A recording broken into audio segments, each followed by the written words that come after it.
these women on Life After Lockup really just blow my mind. Like the ratchetry of it all. Ooh, child, y'all, we gotta get into it. Yeah, yeah, yeah. Hey, I got muscles like Superman training. Hey, so your girl Gigi is back. What's up, you guys? I was gone for a couple of days. You know, for FYI, it was your girl's birthday, January 2nd, just turned 25, whoop whoop. So I was out for a little bit. I actually went out yesterday with my friends, you know, turned up with one of my homeboys who I haven't seen in forever, from school and stuff, known each other for a long time. And I ain't gonna lie, I ain't feeling too well today. So still got the robe on, stomach hurt and everything. But I, you know, got on the couch, was catching up on the DVR, and, you know, Life After Lockup was on there. And I've always watched this series, you know, Love After Lockup, that type of stuff. I've just never reviewed it. But after watching this episode, y'all, I just had to come and talk to you because I am just amazed at what these women be putting up with from these sorry ass jokers on this show. Like, it blows my mind how you women date these niggas in jail and expect them to come out and be your knight in shining armor, pay bills, you know, go to work and do everyday, you know, normal people, you know, things, and they can't do that. They got a record, honey. Some of them in jail for drug, robbery, all that type of stuff. Like, I am amazed, especially with you, Andrea. Ooh, child, we're gonna get into her too. Actually, but before we get into talking about this show, do your girl a favor, hit that subscribe button if you haven't already. You know, just as a birthday present, if y'all want to drop a dollar or two up in that Cash App, my link will be in the description. You know, anything is appreciated. But let's get to talking about this episode. So it opens up with good old Angela. Okay, now Angela, that chain smoking heifer, just had all them cigarettes in that ashtray. She was going ham on that damn carton of cigarettes. But she found out Tony ain't no good. Surprise. We knew that from the get-go. Apparently, he been running a little prostitution ring at the Motel Hotel Holiday Inn. Shout out to Chingy. You know, that's good old, you know, what was that, early 2000s when Chingy was popping? Hotel, Motel, Holiday Inn, who you with? Alright, let me quit playing. But yeah, so she snooped through his phone. She talking about, I knew something was up because he was acting a little distant. He got out the bed and decided to go sit on the couch on that damn phone of his. And she's like, I'm gonna check his phone. So she pulled the typical crazy girlfriend move. When they go to sleep, you know, I'm gonna go through his phone. Now, Tony thought he was slick by putting a lock on there, and Angela said, nigga, you thought, and then took the SIM card out of the phone and put it in hers, and all the text messages pull up on her phone. So she literally got all the evidence of what he was doing at this motel while he was, you know, claiming to be going to therapy and stuff. Now she pissed off and is like, I'm done with him. You know, I can't believe he been doing this to me after everything I had done to him. With her rough ass voice to Angela, I'm gonna need you to lay off them cigarettes because you're starting to sound like a choo-choo train with that hostile voice of yours. It just, I don't even know if I can do it. Tony, nope, can't do it. That's how you should be saying his name. Tony. Ooh, that hurt my stomach trying to do that. All right, Angela, you can have the voice. But yeah, so she talking about, oh, I'm done with him. I'll let him go to work as, you know, usual. Let him act like nothing was wrong. But when he get home, no, he gonna be getting all the business. Now, Tony makes it home. He walking in like, honey, I'm home, like a 1990 sitcom, expecting a hug and a kiss. And Angela wasn't here for it. She let him know, I know everything. I went through your phone. I saw all the evidence. You running a drug ring, Tony? You running a prostitution ring, Tony, up in that little $10 night motel with the roaches and stuff and the crack addicts? I guess so. Now, Tony, he acting all calm, nonchalant. He trying to calm her down. And I'm thinking, this nigga hot. Ain't no way he acting this calm after you done got busted. Well, the facts literally in hands. And you acting this calm? And then he gonna tell Angela, I ain't got nowhere to go. I don't see that's how that's my problem, Tony. You can't come over here and F up after I done bought you a motorcycle, fixed it with my bare hands, been paying for you in your commissary, and you gonna come right out of jail, go full speed ahead. First of all, you fled the first time when had the police had you running, you know, around town and stuff. Like, I'm done with this. Now, Angela, as much as she sit there yelling and being mad at him and stuff, she had me hollering when she went after him to my, get the F out. I don't want none of this. Get your shit and leave, Tony. Like, the whole white trash hood came out of her, and y'all, I was dying in the living room. It was too much. So now she picked up his trash bags, threw them outside. He's like, don't touch me. Don't throw my stuff out. I'm coming back to get them. No, you're not. You're gonna take your ass to Brandy's. I guess that's the girl name. So she actually calls the girl and was like, Brandy, this you? Yeah, I got Tony. You want him, girl? You can have him. I'm sending him on to you. She pulled a just straight hood move talking about Tony, you can't stay here. But now talking about, oh, by law, he gotta stay there because, on his parole, that's the address. So he goes riding away on his motorcycle after she finished, smoking them cigarettes and they're talking about Tony, this is what you gonna do to me, Tony. I was like, y'all, Angela, she funny though. She funny. Now, all this for nothing though, because after the episode ended, we see she toasting up with some champagne. So at this point, Angela, you get what you get after this.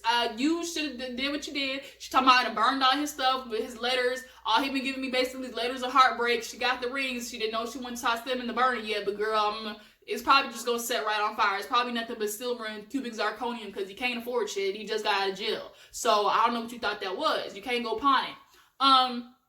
But yeah, he rides off into the sunset, I guess, to go over to Brandy's house and do exactly what he been doing. Nothing but having sex and probably shooting some dope up and acting like he ain't doing it. But that nigga was high. Ain't no way he was acting that calm. Either that or he was trying not to make him even more mad by hyping up because he knew he gonna be homeless after this. So let's talk about Marcelino and what's her name, Brittany. Y'all, I actually really I'm responsive to Brittany's character. It's just her life story is kind of like what you just hear all the time with females who just go through a rough life and they get out and just hope to just have still the the typical American dream, be a wife, kids, white picket fence type situation. And I like Marcelino so far, but something about him it's just something about him that just seems like he got a little, he's kind of sometimes domineering in a way when he talks to Brittany, and almost he just kind of has this air about him, he's always right sometimes. It's just something about him just rubs me off. Typically he's okay when I'm seeing him, but nonetheless, they go to get the sonogram for her baby because found out girl knocked up again. And by slim chance, because she was on apparently the little 10-year thing that you're not supposed to get pregnant on, but Marcelino's old Puerto Rican self done shot up the club and she got a baby out of the 0.999% that she's supposed to get impregnated. Now here's my question. If you get pregnant and they say they're supposed to stop pregnancy, are you allowed to sue? I got a question. Are you supposed to sue for insurance on that? I don't know how that works. Because if you tell me I'm not supposed to get pregnant and I get knocked up, we got some business to handle. But she said the baby's not unwanted, it's appreciated. But she shocked me when she said she had 5 kids, y'all, 5 kids. I was totally unaware of that. So she's talking about she had a boy and a girl, I guess, first. And she was young though, and she put them in adoption, and she actually wants to start looking for them again. I guess, I don't know if she just did a regular adoption or a closed adoption, but I guess we'll see that journey along the show. But she does have full custody of her son. That she had with the other dude. Is his name Tito? I think it's Tito. The little boy's adorable, and then they don't want to see the gender of the baby, but it's gonna be a struggle because her and Marcelino actually just had a girl. So I think they said the baby's only 15 months old. So they're gonna be on struggle bus for a little bit because obviously with her record and everything, it's gonna be very hard for her to just get a high paying job that's gonna be able to support 3 kids. I don't know what Marcelino do. Can y'all tell me what he do? So, yeah, so they go home, tell the baby, he's gonna have another sibling. He was super excited, but he's like, oh no, I gotta watch 2 girls in the room, or no, 2 babies. That's gonna be so hard. And he slaps his head. It was so cute. I really hope the best for her. Just something about Brittany, I just really am empathetic to. I just like where she's going. I just see that she's gonna have a bright future. It might be a little rough patch after this because this kind of looks like the calm before the storm because she said everything's going good, but on this show it always got to blow up. So all right, y'all, let's get into Meghan, Michael, and Sarah. This storyline, just Meghan, you naive girl.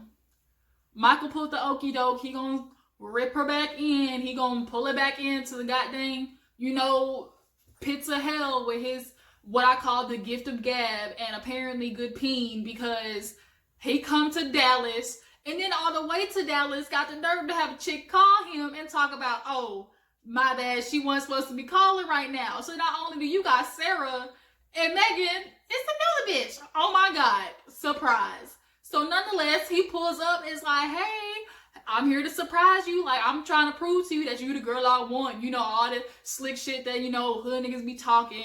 Unfortunately, they are the people who know how to, you know, run the best game, run the best scheme. They know how to get a female weak on her knees because they know what to say. Michael been doing this for a long time. He been playing with Sarah's head way before he been playing with you, Meghan. And if he can go do that to Sarah, what makes you think he gonna be any different to you?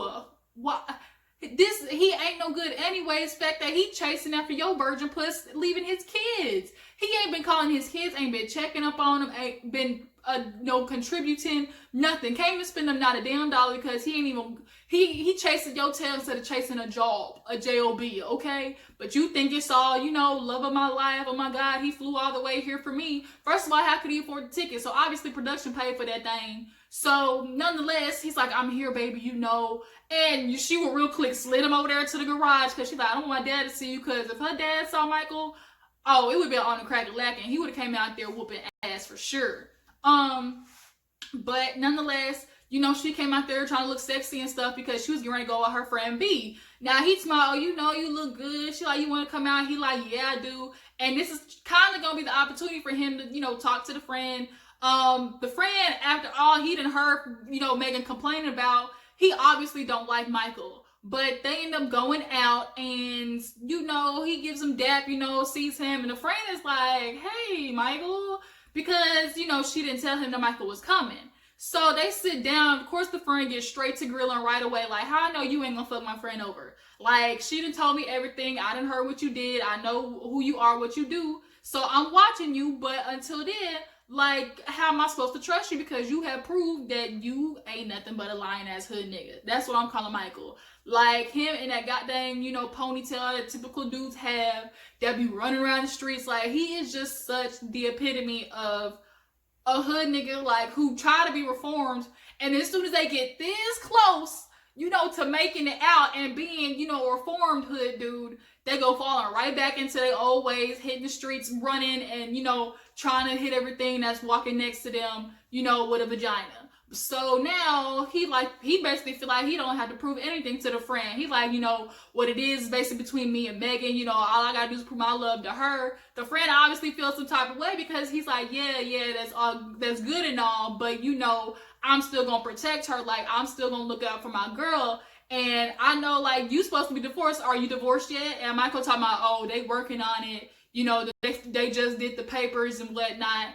So he's like, so first of all, you had a baby anyways while you supposed to be talking to my friend, and Sarah now got these 2 kids, and here you are, like, you ain't shit, my nigga. And Michael, you know, for a slim second, you know, right at the end of the season, I was kind of starting to like you. I was like, oh, he gonna do good. He gonna run after Meghan. You know, she gonna be the good girl that changed his life, you know. But no, hell no. I was wrong. And Meghan, I got one word for you, girl. Run.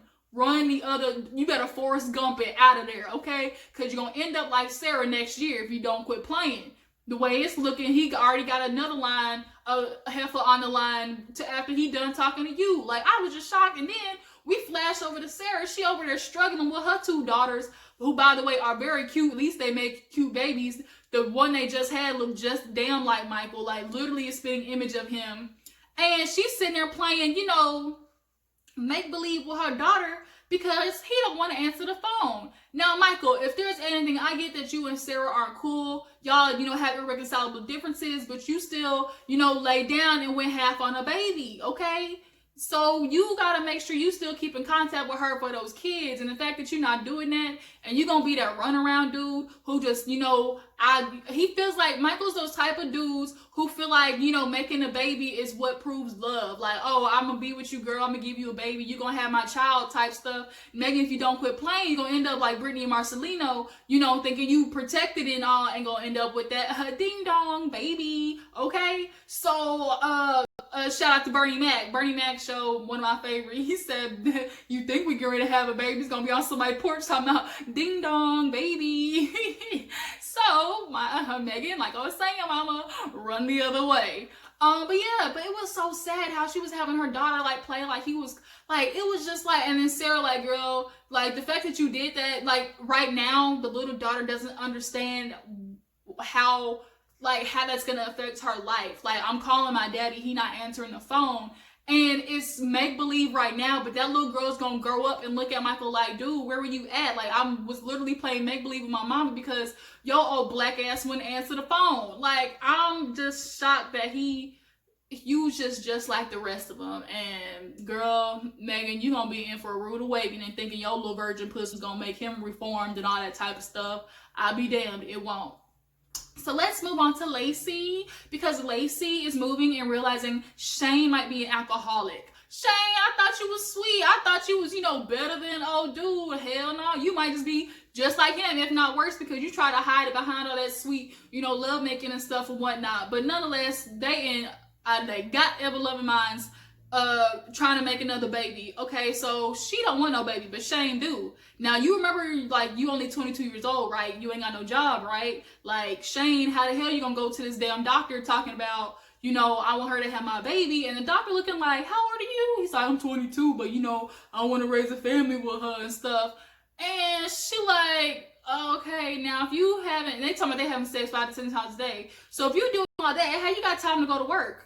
So basically what Shane is doing, he realized he got a good girl. So what else, since he can't do nothing else, what he can do is beat the brakes off of her, in the bedroom, and not, physically, but like he can break that back every goddamn day. So she'll be so distracted with that instead of the fact that he ain't out there working like he's supposed to be. But that only can work for so long, Shane. Bills still gotta get paid. And when I'm realizing, every time the check come in the mail, I gotta pay it, like, good peen don't solve that problem, okay? But nonetheless, Lacey, he can't really be doing like that much. It can't be that satisfying because, like, if he really doing his job, girl, you ain't doing it no more than twice. Like, you gonna be sitting there, you can cook him a good meal after, but your ass should be asleep. That's really what should be happening. Ain't no goddamn 5 to 10 times over here. I will not.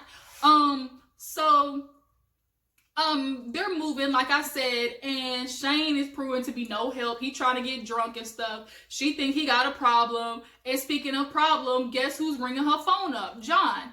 The ex-addict. He talking about he still want her. Oh, baby, I can't be without you. I can't imagine you still being with that man married. So she walks out to the shed, being all secretive and stuff, calling her friend like, oh my God, I feel bad. Like, John is still messaging me. And, do you think he's playing with my emotions? And the friend's like, girl, yeah, he lost you. He wants you back. Like, of course he's doing that. But she's like, I don't know if I should take it seriously because I don't want him in a hotel with like a needle on his arm or something. Like, girl, the dramatics, that boy playing with you, he's always gonna do that move on you because at the end of the day, you were that girl who cared for him, who was the girl he could always talk to. And if you ask me, if Shane went in the picture, I don't even think John would be fighting for her like that. He's only doing it because his ego was hurt. Another nigga's out there pleasing his woman, and he can't go out like that. He just ain't gonna do it. So now she might, the way she talking about Shane, somebody he ain't paying no bills, John was doing all this bad stuff to me, but at least the nigga could pay electric bills. Like, she gonna end up messing with that nigga again. Mark my words. He gonna come one night, talking about I'm sad and stuff. Ain't nothing more, make a woman more weak than an emotional nigga crying for, oh baby, I want you. And Lacey definitely is gonna fall for it because I look at her and tell she's insecure right away. Like, she would rather have 2 no good niggas fighting over her than none. And that's just what it is. So let's get to the last one. Andrea. You Mormons, like, y'all want to be talking about all holier than thou and judge some other folks, but Andrea, ma'am, what I learned in this episode about you. So she's going to her friend's house for a little sip and see. She hasn't seen them in forever. Lamar's ass ran off back to LA because he can't be in Utah. He can't be around all these, white folks, these cracker ass crackers. Shout out Chris Rock.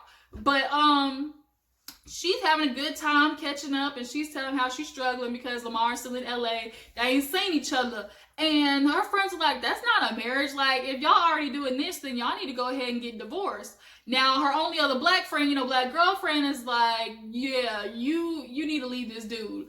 And, last season, I thought she was crazy for being with him anyways. You trying to pull him out of the streets and stuff, but Lamar gonna keep running that way because that's all he know. All his homeboys and stuff, that's what he grew up. That's all he knows. He can't do nothing else. Unfortunately, 7 years is a long time. That's what they're acquainted to. They can't change.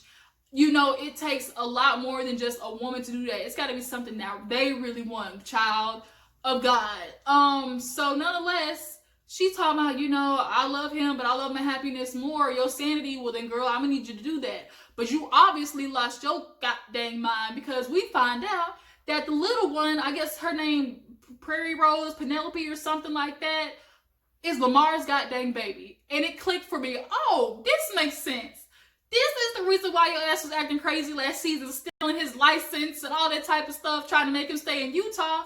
Y'all two got a baby. And not only did they make a baby, they made a baby in a janitor's closet, because she paid for closet time, paid off security guard, because when you ain't married, you can't do no conjugal visits.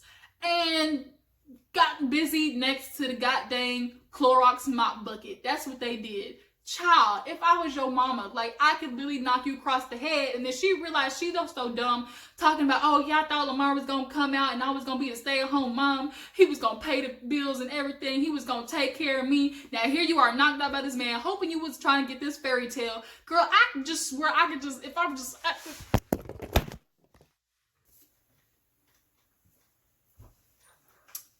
Now, Andrea, girl, I gotta be hard on you, because you can't let this, just nonsense. I can't believe.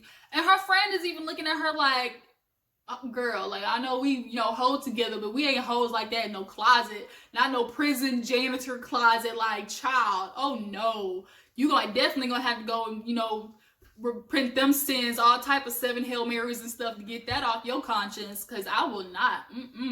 I'm better than that. My coochie deserves better than a janitor closet in prison, okay? But now she mad because, he ran off and don't want to, adhere to his responsibilities, but he's better to the kids than he is to her. So now she's struggling with that. But she's keep trying to fight and everything, because she got this baby with him. Y'all, it be gone. I just was flabbergasted that's how that happened.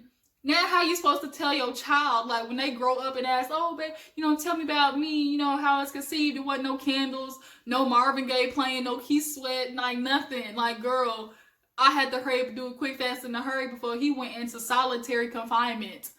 Woo! Andrea.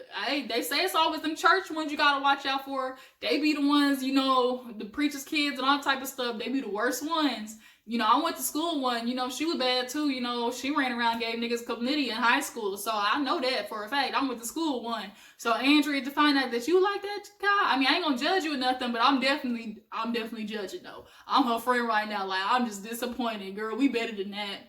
So that's where the episode ends. That's the end of the season. That's everybody. And then the previews, Angela did all that yelling for nothing because her and Tony toasting. Marcelino fucked up somehow, and then Andrea, and I guess it's finally gonna tell the kids, because I don't think her 2 oldest kids know about Primrose or whatever her name is. So I definitely think I'm gonna review this show more than I am Black Ink Crew Chicago. I'm not gonna lie, it's not really hitting my soul like that.